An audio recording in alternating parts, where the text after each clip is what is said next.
Welcome to Face to Face. This is a show about change and about what's next. It's a show that wants to ask questions, peel back the layers of our average everyday experience, and go beyond scratching the surface. We interview amazing people with incredible ideas and stories who have done wild, weird, and wonderful things. Remember that imagination shared creates collaboration, and collaboration creates community, and community inspires social change. I'm David Peck, and this is Face to Face.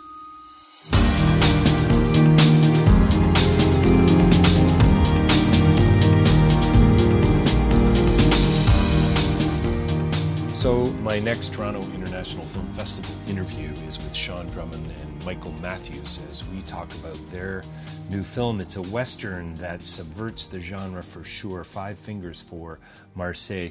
It's a Western that's, one of my favorites is High Plains Drifter, Outlaw Josie Wales, that comes up in our conversation, Once Upon a Time in the West, and so on. But this is a Western that's entertaining, that was just a long haul for these guys to put together, and you're gonna hear their passion and their commitment and their thoughtful approach to making this film. It's about land, it's about land rights, it's about the European invasion in this part of the world. It's about colonization and about being relevant with regard to prejudice and race relations and the past and memory. How could you possibly pack that much into a Western?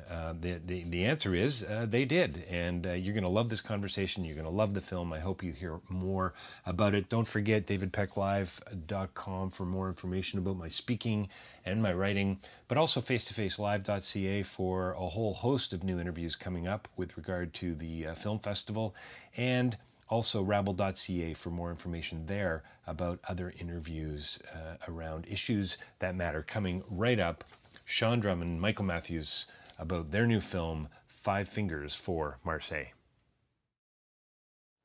Well, welcome to Face to Face. We're joined by two very special guests here today at the Toronto International Film Festival on the morning after of the world premiere of their new film, Five Fingers from Marseille. For Marseille, thank you. Sean, maybe I'm the one who's hungover. Sean Drummond and Michael Matthews, writer and director, producers as well. Thanks for joining me today, guys. Thank you. Thanks for having us. So I heard something about hungry but not hungover. Was that the line as you sat down? It was a long night.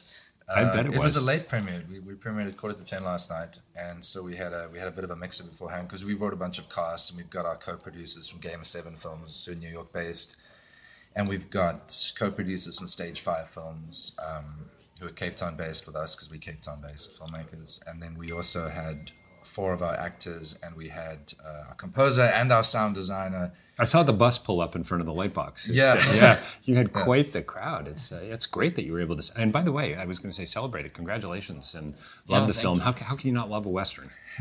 Yeah, that's what we think.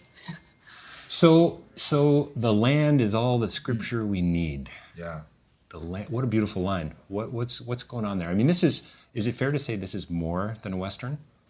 Yes. We're going deep quickly. Yeah, we're going deep quickly. But it's good. Yes. Well, okay. Let's go a little more superficial. How about you? You hungry and hungover, or what? Yes. Yes. Yeah. No, not too bad. Not too bad. But yeah, I think the land was a huge part of where the story originated. I mean, on a simple level, we came up with the story from just actually being on a bit of a road trip for another project.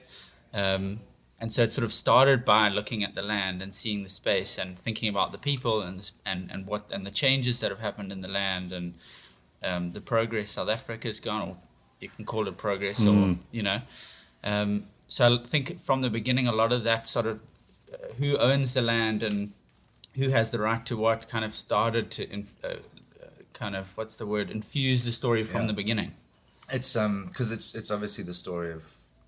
Land is the story of land is the story of colonization, and it's not just in Africa, but it's particularly relevant in Africa, and it's a big part of the conversation in South Africa now is looking at land appropriation and going back and whose land is it? Whose land is it? And we were traveling, like Mike says, and finding these towns with European names, and the starting point was almost like a surreal curiosity going, I can't believe there's actually a town called Marseille. Well, neither can I. And that was one of my first questions. Is this a fictional town? No, it's a fictionalized version of a real town. Is that the real sign, by the way?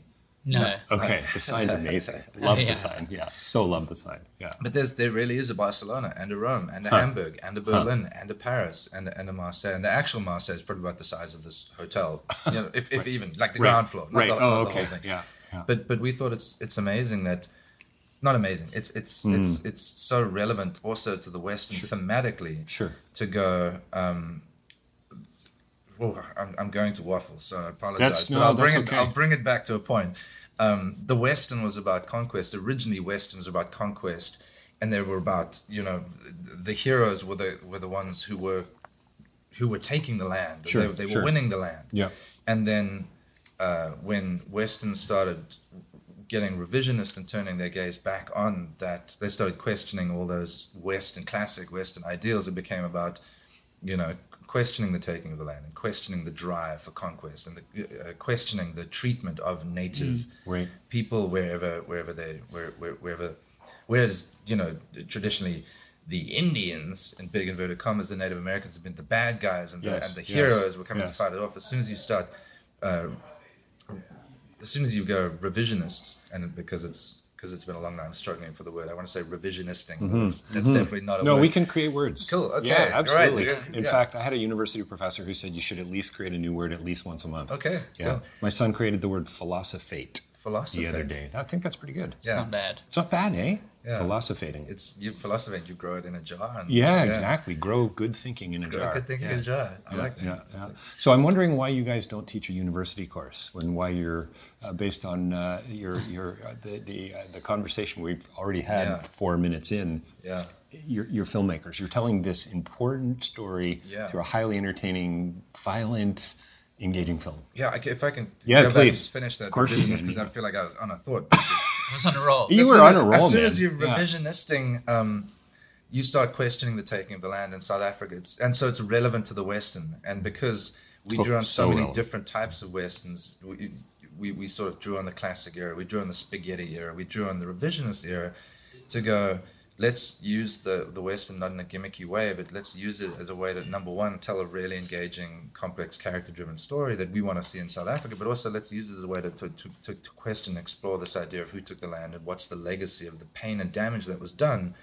Because Five Fingers, it's all about these kids, the Five Fingers, who become the adults, the Five Fingers, who are broken, scarred, and ultimately end up, you know, spoiler alert, facing each other down again for the sake of this town that they've been fighting for since they were kids, but haven't got the fight right. And it's because that damage was done in the beginning. What's so lovely about it too is they all kind of represent one of us in a way. We've all had histories. We're all broken in our own way. You know, I mean, I'm sure a psychotherapist would disagree with me using the word broken, but we're all damaged goods, right? In some way, whether it's family or violence or education or lack thereof. So it's really quite lovely. But so you say you drew on Westerns.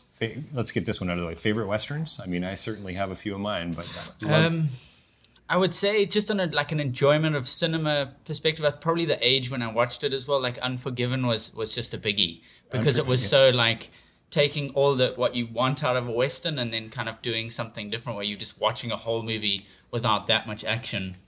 Build all the way to go, I just want to see Clint Eastwood be like the Western Clint Eastwood. What's so interesting about Unforgiven, it was such a polarizing film. People either really loved it or hated it, right? Because they didn't quite get the turning of the Western on its head. I thought it was a Western. There's no gunfights. What's going on? But it's all there the whole time. It's that like feeling like you want that, which is like that's a nice thing to work with as well. It's interesting, right? As soon as people are firing guns, it's not that interesting, to be honest, unless it's done in a really unique way. We've seen it so much. So it's all about like everything around that, you know? Like Leone's ones, he was like the absolute pro of going, how do you maximize everything around the potential of violence and the build up to it? And then the actual firing of the guns and whatever happens was generally quite quick or something. So you feel like everything's around people shooting guns at each other, but it's not really. It's all about these long build-ups and this tension and the potential of violence and all that sort of thing. Yeah. Where does High Plains Drifter sit for you guys? High Plains Drifter's not bad. It's pretty high on my list. We immersed ourselves. It's a God-fearing town, Sheriff. Yeah. For over a year, we were just watching and reading Westerns. Is that right? Reading, cool. Well, being a writer, I like to read scripts as well as watch the film. And what was interesting about it a lot, because like we were saying earlier, there's always sort of socio-political threads Absolutely. to the westerns. Yeah. And films like The Searchers are really about race relations and about prejudice and about like, I guess, characters again dealing with those demons that's racism really.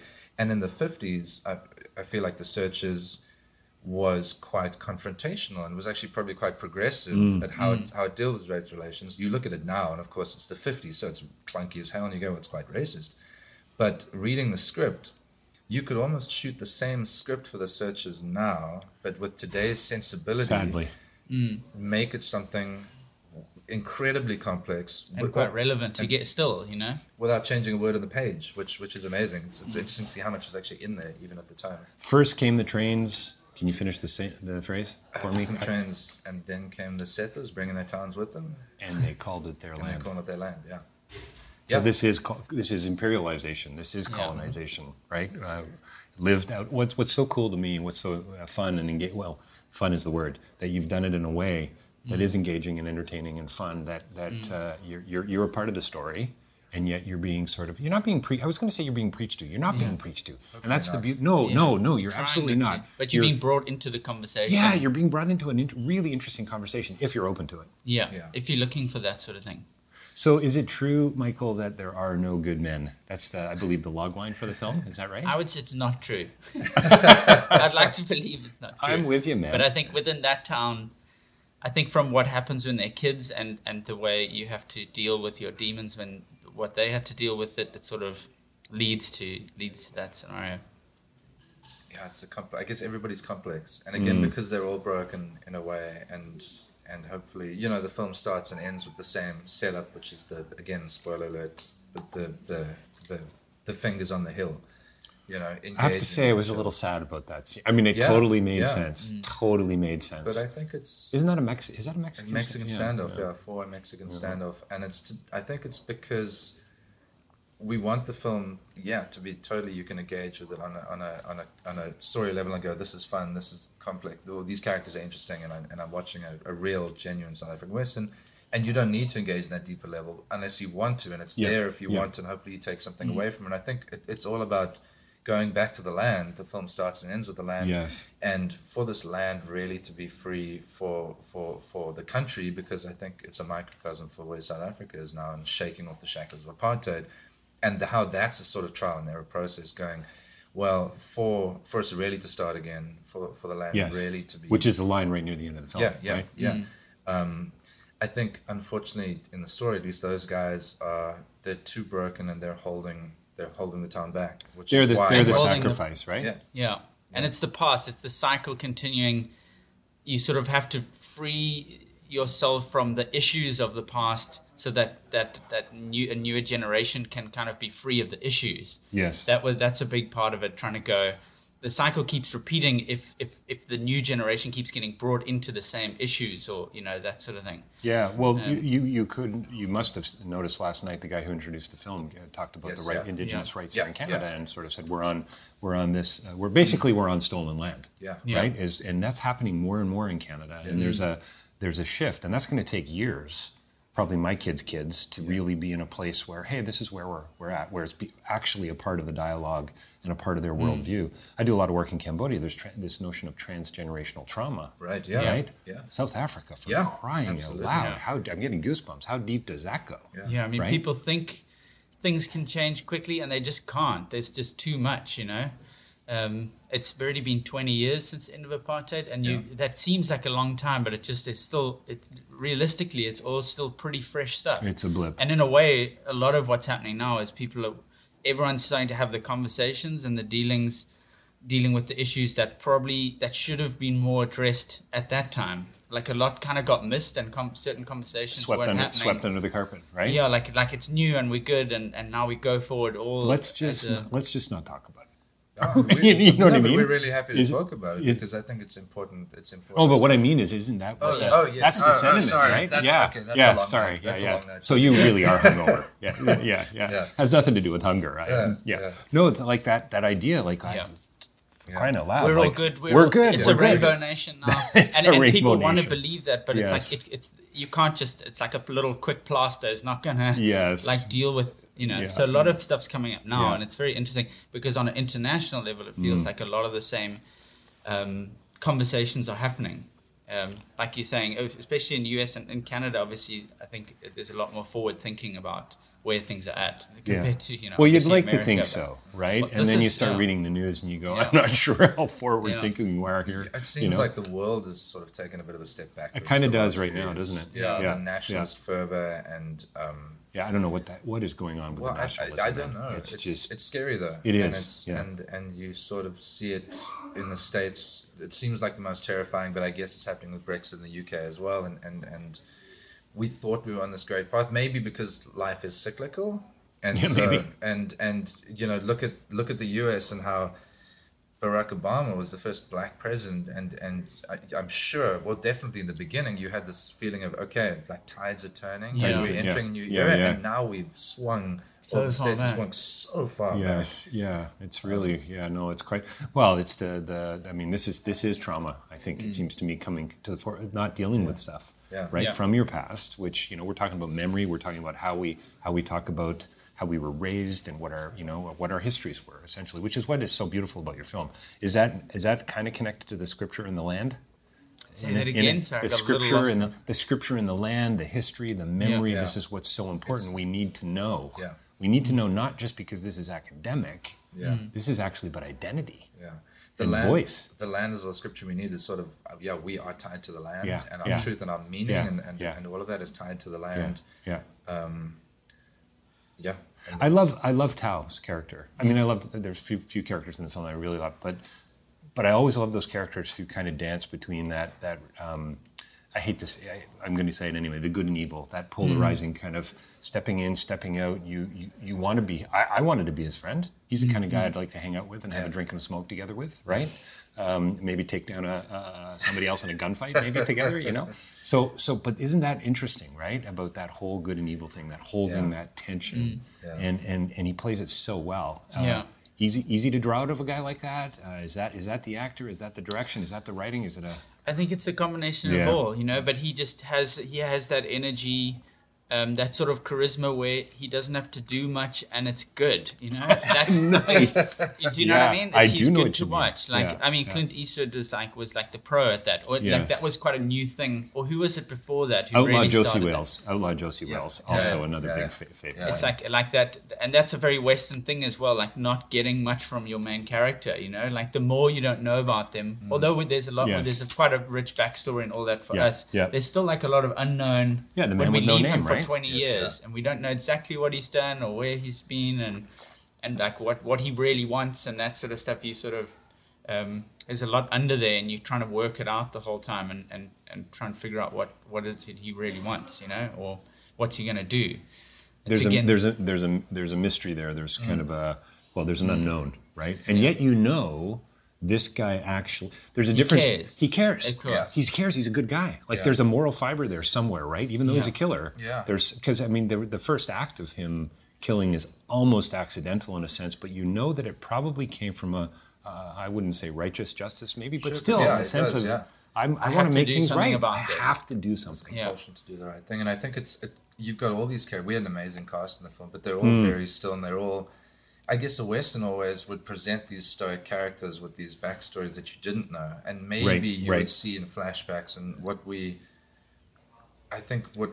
did that was different is that we spend the first 15, 20 minutes of the film with them as kids, and that really establishes a lot of those. We understand why they're broken, hopefully by the end, and it rings true on a deeper level when they go back up the mountain to face each other down, because you understand where it's come from. Well, you kind of, in a way, as a fairly young parent, you kind of see them as kids in a way still, which I think is really brilliant writing, and the way you juxtapose that. And I don't know what's in there, deeper in there. Yeah. There's a reason for this. There's context. There's history, and so on. There's what's with the one white character in the film who's pretty much a buffoon. Can I use the word buffoon? Yeah. But quite fun too. And I think my fave line is how many bullet holes is that? 60? I can't remember the line exactly. 60. That's a lot of bullet holes. It's a lot of holes. Could we make it an even 20? Yeah. That's right. It was partly, I think, to have some light in the film. Yeah. And I think also the Western genre sort of, we had nods to the genre. There was often the drunk sidekick who's a bit of a comic relief. Sure. But often it was the drunk Mexican sidekick, and so in a way we wanted to subvert that by making it, token white character. Yeah, that's kind right. of, yeah. It's about time. But it's also true to There's the so many of us. Yeah, sure. But it's also, like my grandfather was a traveling salesman there, so it's also something that's true. And there's this question of, am I relevant still? How do I fit into this world where the country's changed? Sure. The lands, like this town is, this new frontier has replaced what there was, and do I still fit in? Kind of, I don't. And again, white people in South Africa at the end of apartheid sort of didn't have to change. It's like Mike was saying, it's everything's cool now, guys. No, we're all the same. No, it's fine. And but what is anyone actually doing? Yeah, and so for him, he has to make the choice to actually join the struggle and get involved. Sometimes a man has to take a stand. It's such a great. How can you not love those scenes when everybody pitches in, basically? Yeah, and it's sort so of great. Like, I love the gun you gave him too. the biggest gun, and his reaction to it too. Yeah, very Clint Eastwood as well. Very Dirty Harry. Yeah, but you have to, you have to engage. I think you can't sit in the corner of the bar and drink yourself into oblivion and pretend like this change doesn't affect you. You've got to step up and be part of it. So the ghost? I mean, now that's a guy that personifies evil to me. Yeah. Right. I'm not so sure there's any good in this guy. I don't know. Maybe there was at a time. And when you compare him to Tao's character, right? And just, I don't know, there's something else going on there. Yeah, it's an interesting one, because without him, the story's much more kind of grounded. The entire thing, it's about the kids, the 5 kids, and then the 5 adults and what they become. And he kind of comes in, just to give some sort of context, but he sort of comes in halfway through. And he's almost like a bit of we've always seen him like a Grim Reaper. Not a Grim Reaper, but he comes in as a judge. I can't put my finger on who he reminds me of, some other character. Or a play that I've seen, or you know what I mean? Some Shakespearean thing. I don't know what it is, but there's something going on there. He pretty much comes in and just uproots all the things people aren't dealing with. So that's the idea. Right. It's almost like, sometimes what's interesting is, I think about watching a lot of the scenes that he's in with all the characters, and the way he gets under the surface with everyone's issues, and he basically uproots all the issues between the characters and brings it all out as this sort of judge. He sees himself as this anointed judge. But he's... Oh, shit, I lost my train of thought. No, that's good. I was trying to go somewhere. It was a good one. It was a good one you were on. I was going somewhere. Hang on. Let me just drink another coffee. That's right, a little more... He forces him to confront. Confronting the issues in the it's town. Interesting to watch some of the scenes and imagine him not even in them. And it's almost like these, because he's got these kind of monologues and this talking, and he's almost like the devil in the ear of these characters to a degree, or the kind of judge. And if you took him out a lot of the scenes, it would be the characters just dealing with their issues in a way. It's quite funny. Like if you watch it like that, you could almost imagine he doesn't exist. He's just sort of come in to go, you guys need to face up to each other, if that makes sense. It does make sense. Honestly, one of the greatest lines I've heard in a long time about the lightning strike. I won't give it away. You got to see the film, guys, out there. But it's brilliant. Lovely. I mean, there's something quite almost metaphysical or spiritual about the ghost. Like you kind of wonder, is this? Well, it's the High Plains Drifter in a way, right? Yeah, who was that guy, right? Was he actually the devil, right? Yeah. And so is this guy even human? My mother was struck by lightning on the night I was born, and I came out like this. It's interesting. There's the line. There's the line. It's wonderful. Well, hopefully it'll dry. It's a great line. It's in the teaser. It's in the teaser. Oh, okay. That's right. You do use it in the teaser trailer. Yeah, that's cool. But it's also, you get the sense from him sometimes where you think, is that true or isn't that true? Or is it only because there's a lightning storm right now, he's manifesting his own kind of higher...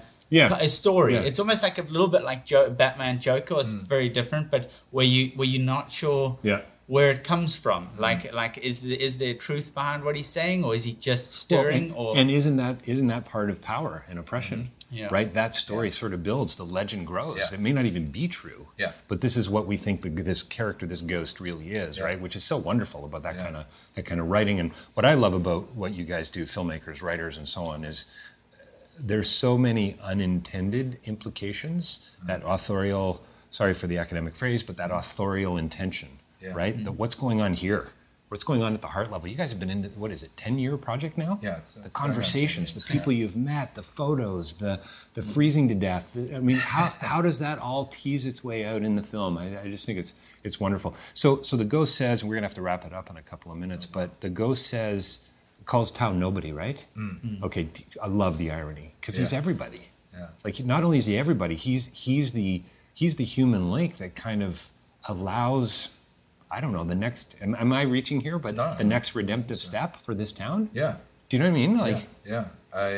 Hopefully because I guess he sort of starts and ends the fight. He nice. Kicks it off. That's nice. He kicks it off inadvertently, but with that sort of righteous act that takes it too far, and he's the one who ends it eventually by deciding he's got to turn that fight once and for all. Right, take responsibility. Take responsibility, which is really nice that you don't let him get away with it, in a sense. Mm-hmm. And again, it's because the ghost is there and he's prying at everybody's. He's prying at the cracks, and the cracks are us, and the cracks are South Africa, and the ghost he's the reaper, he's the judge who's come in to force them to confront. And when he decrees judgment on the town, he's sort of going, this town's stillborn, it's broken, it's not working. There's almost an ability to him, because he's coming in and he doesn't want anything other than to force these. He feeds on that brokenness, but he's in a way there's something quite righteous about him, because he can be a judge, he can be the devil, he can be a messiah. He's forcing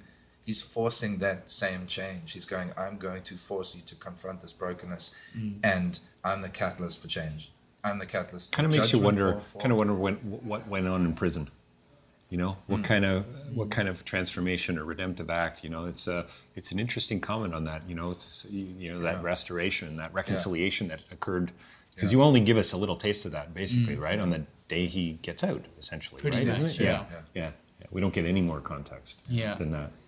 So sadly, we got to wrap it up. Wow. I feel like we're just getting going. I know, it's ridiculous, isn't it? We'll need to do a part 2. Yeah. What part 2? Decolonization. Yeah, no kidding, isn't it? I mean, there's just, and this is what I so love about a great film and a great story, and you guys have, and great performances too, by the way. Please pass on my regards to the cast.